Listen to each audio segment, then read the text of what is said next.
যে কোনো কাজের একটা সমাপ্তি পর্যন্ত না গেলে আমরা প্রেসার ক্রিয়েট করতেছি না, কিন্তু ওইটা যদি করা সম্ভব হয় তাহলে আপনাদেরও সফলতাটা অবশ্যই স্যার। মানে এই ব্যাপারে উপজেলা প্রশাসনকে বিশেষভাবে ধন্যবাদ দিতে চাই। নিশ্চয়ই ওনাদের একটা তৎপরতা একটি কথা বলতে চাই,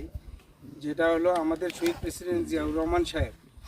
উনি যখন রাষ্ট্র ক্ষমতায় আসেন উনি বাংলাদেশে কৃষি বিপ্লব ঘটানোর জন্য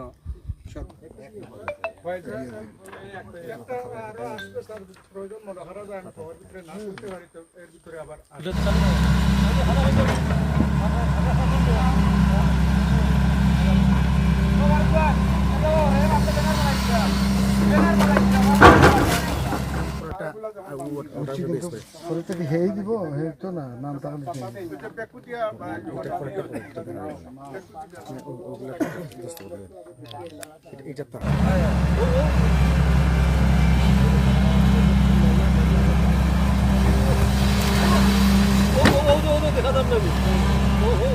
বুঝিয়ে নেওয়া লাগে আমি হইয়া দিচ্ছি ভালো সমস্যা আমি অফিস বলে দিচ্ছি যে আপনারা বুঝিয়ে নিবা আমার